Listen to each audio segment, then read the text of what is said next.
Hello everyone, welcome to this week's GT Sport Daily Race C strategy guide, where we are in slightly more familiar machinery than the previous week. We're in the Group 3 cars and we are at Autodrome Lago Maggiore GP 2. So that is the main track for this location, but in reverse. So here's the sort of finer details of the settings. We've got 10 laps to get round, we've got fuel consumption at times 3, tyre wear at times 7, and we only have the racing hard tyre available, so no mandatory tyres for this one. So strategy is a little bit limited in that regard. However, from testing, things are a little bit more interesting than you might first think from those settings. So we'll do a bit of a bird's eye approach over the track that we're visiting, Lago Maggiore GP2. Around about a 2-minute lap, so we've got 10 laps, so a slightly longer race than we normally get in the Daily Race C, coming in at around about the 20-minute marker. So from the settings, tyre wear at times 7, just the racing hard tyre available. It very much looks like the first strategy, or the most obvious strategy, is the no stopper, and that is what we're going to look at first here. Now we're in the Jaguar F-Type Group 3, one of my favourite cars of course in the category. I just love the fact that it's so stable and sort of doesn't give you any real surprises. Got good top end, not the best handling car, but pretty good on tyre wear as well. And as I said, just a good all-round car for a track that has a little bit of everything and requires, a good amount of handling, and obviously a couple of long straights there where the power can come into play. So we're on the no-stop strategy here. We are halfway around lap number 5 here, so approaching the halfway point. And as I said, tyre wear at times 7. Now, I didn't expect the tyre wear to be too much of a factor in this one, but even at the halfway point here, or just slightly less than the halfway point, you can see the tyre wear has started to kick in on those hard tyres, with a little bit more red showing on the indicator in the bottom left hand corner than I would have expected at this point. Now in terms of lap time, up to this point the lap times are staying fairly steady in the sort of mid 159s. Even though the tyres are starting to wear, the fuel at times 3, although it's not going to be too much of an issue in this race, does mean that you sort of burn the majority of the fuel off as the race progresses. So the kind of counterbalance of the tyres wearing and the car getting lighter allows those lap times to stay pretty stable throughout the first half of this race. We come to the end of lap number 5 here. As I said, this is the no-stop strategy, so let's see how the car handles and how those lap times change as the race progresses. And we come into turn number 1 here of lap number 6, and we're going to transport forward to the halfway point of lap number 10. So rejoining the car around the halfway point of the last lap, you can see from about lap 6 onwards those lap times have slowly started to increase. So first the lap that wasn't in the 159s was lap number 6 there, and then sort of getting slower by a couple of attempts through laps 7 and 8. Actually put a very decent lap together on lap number 9 and kind of brought that down towards the low 2-minute mark. But you can see from our sector times here that we're not on a great lap here as we come into the very end of the race. And that's just because those tyres, you can see now how much more red is starting to show up. That makes it a lot easier to make mistakes when you start to get the tyre wear into that area. Obviously braking points change, the grip obviously changes, and it's just easier to kind of run wide or miss a braking point just slightly and start to bleed those tents. So we'll zoom in there on the tyres. You can see the front tyres, particularly the front right, is the most worn tyre in this one, maybe getting towards that sort of 25% mark. The rear tyres in slightly better shape in this instance. Now I always say on the hard tyres that once you start to get over 20% wear, that's really kind of a drop off point where the lap times will start to increase, and it does look like in this race that the tyres are going to hit that sort of tipping point, if you like, and make things a little bit more difficult. But that's the end of the no-stop run there. It's a 20 minutes 03.2. Now there's no two doubts about it that it was not an ideal run, and I'd be quite confident I could take a couple of seconds off that, but we shall talk about that a little bit later in the video.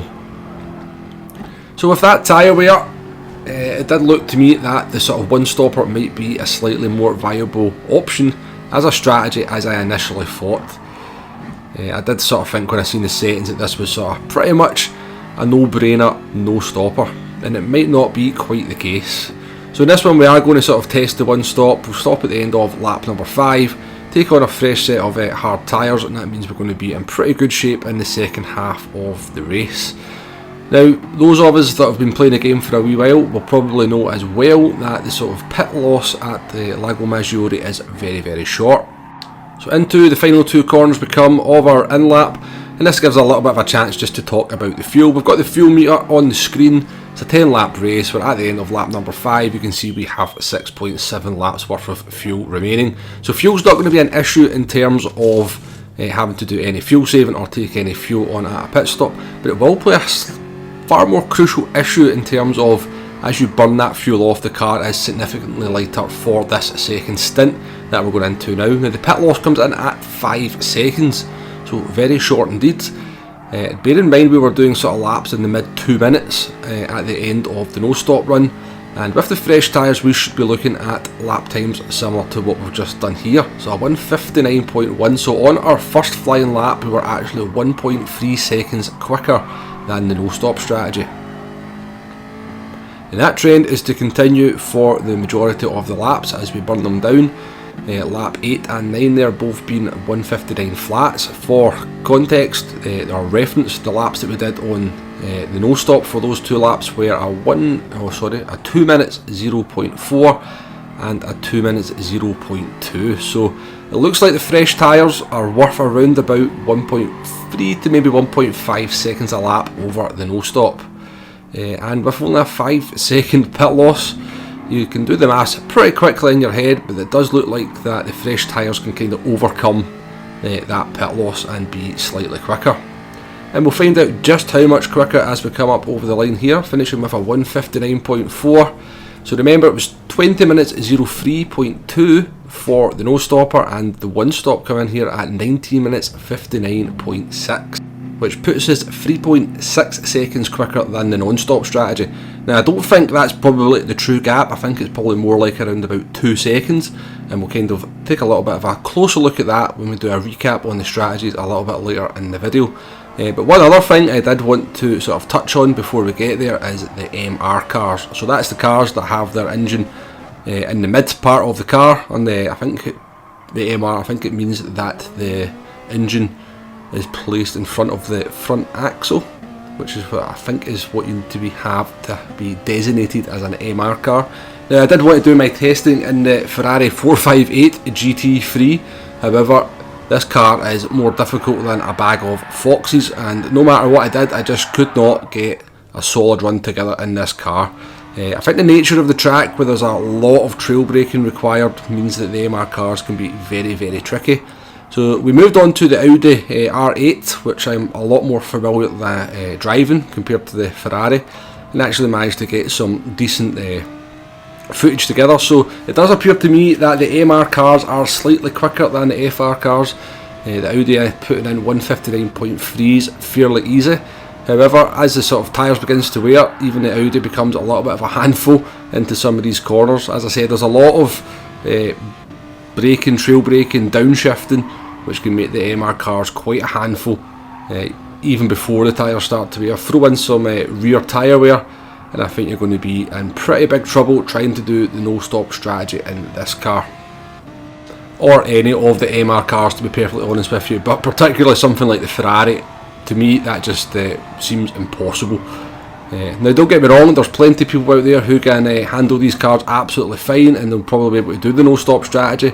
They obviously require a little bit more skill or car control compared to the FR cars, and I think they'll be too much of a handful for a lot of drivers out there, and when I say that I include myself in that category. I think I could get the Audi round the no stop, but probably be pretty slow towards the end. You can see we're having another incident here with the Audi. To be fair, this one wasn't really the car, it's actually just bad driving. Unfortunately we ran out of time to do any more testing in the MR cars, but I did kind of see enough to sort of let me know that these cars are going to be pretty tricky around this course with that tyre wear and with those racing hard tyres. So let's do a recap on the strategies then. Lots of information on the screen here. Got 10 laps, fuel at times 7, tyres at times 7, fuel at times 3. The only tyres available are the hard tyres, which means we have no tyre rules. Pit loss is approximately 5 seconds. Tyre degradation around about 1/10.5 per lap. and fuel is no issue in terms of consumption, but it does kind of come into play when you do a one-stop strategy, because the car is quite light on that second stint, and so there's obviously quite a big differential in the lap times between two strategies towards the end of the race. But the first strategy we looked at was the no-stop strategy. This is coming in slower than the one-stop strategy by around about 2 to 3 seconds. I know we said 3.6 seconds in the guide. I was much more happy with how I drove the one-stop strategy compared to the no-stop strategy, so I'm kind of willing to say that gap's more likely to be around about 2 seconds if you do a good solid run on both of them. But that sort of gap is basically due to the drop-off in tyre performance over the last 4 laps. As those rear tyres start to be, well, not really the rear tyres on the AFR cars, more the front tyres. You just don't have that grip anymore, and obviously the lap times start to suffer for that. The no-stop strategy obviously does have the advantage of being in, of having track position, and anybody doing the one-stop strategy is probably going to have to come back through and try and overtake you. A much easier strategy for the FR cars to complete compared to the MR cars, just because they're a lot more stable. MR cars, very tricky to drive over the last 4 laps as the rear tyres start to suffer, and I wouldn't recommend trying to do the no-stop strategy in an MR car, which is not to say that it is not possible. So the finishing time for that was a 20 minutes 03.2. Let's just call that a 20 minutes 01.3, something along those lines.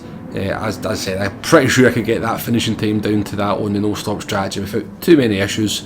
The one-stop strategy coming in quicker, obviously by that 2 to 3 seconds, due to the short pit loss. You've got the low fuel with the fresh tyres in the second stint. Obviously you're going to have to maybe encounter some traffic in this one, which may cost you some time as you try to work your way through them, but it is coming in with a finishing time quicker than the no-stop strategy.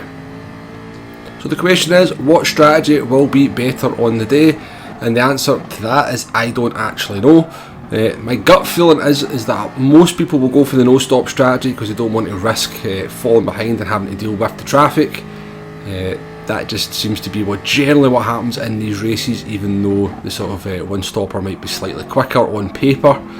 But that does remain to be seen, and I'm quite interested to see how this one plays out. What can be said though is that what does look like a sort of fairly unstrategic race on paper might turn out to be a little bit more interesting than it first looks.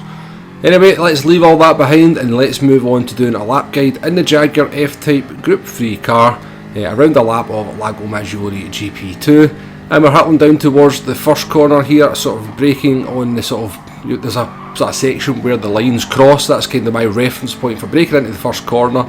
Lots of trail braking required on this lap. Come off the throttle just slightly here to sort of try and get the optimal line into these 2 left-handers here, using all the track, all the curb on the right hand side there. Not quite touching the apex there on the second left-hander, and your reference here is the end of the white curb. That's where you kind of want to just come off the throttle slightly. Again, you're sort of compromising your line into the first part there to make sure you get a better line through the second part of this corner. Coming into the big banky boy corner, down into second gear, use a lot more of that runoff there than I used on the power as early as possible onto the longest straight of the longest straight of the circuit, and we're coming down to a very fast sweeping left-right section here. It's critical to keep the line right. You're just coming off the throttle slightly here. You can take it full throttle in some of the more better handling cars. Again, just abusing the track limits here. You can kind of unsettles the car a lot with the MR cars if you touch the curbs too heavily in that section. Again, the more momentum you can kind of keep through that section, the better. End of the white curb on the left hand side here is your reference point for braking as you trail brake into this corner here. Very easy to lose the back end in an MR car in that section of track. This is why I prefer the FR cars. Are just a lot more stable through those sections. So braking me about 5-6 metres into the red and white curb on the right hand side there. Tricky little corner. You actually have to take it a little bit slower than you would initially think. And coming into the last 2 corners, a couple of hairpins to complete the lap. You can use that yellow section on the left here, compromise your line out the first part to get a better line for the last corner. Careful on the throttle, very easy to hit that wall on the left hand side. And not quite a lap guide of Lago Maggiore GP2, not really talking about braking points, but just giving you my thoughts on some of the corners in this circuit. And all that's really left to be said is thank you very much for watching. hopefully this guide has been helpful. Hopefully the race turns out to be as interesting as I think it might be, and it's not just a no-stop fest in the Aston Martin or the Dodge Viper, although I do have a few reservations that that's how it might go. But that's my thoughts on this one. Please hit that like button, please hit that subscribe button if you haven't already. Enjoy this race this week. I think it'll be a very popular combination. Group 3, Lago Maggiore, everybody loves it. Well, you should anyway. But until next time, thank you very much for watching, and I shall see you on the next one, or even on the circuit this week. Do say hello if you see me. Goodbye now.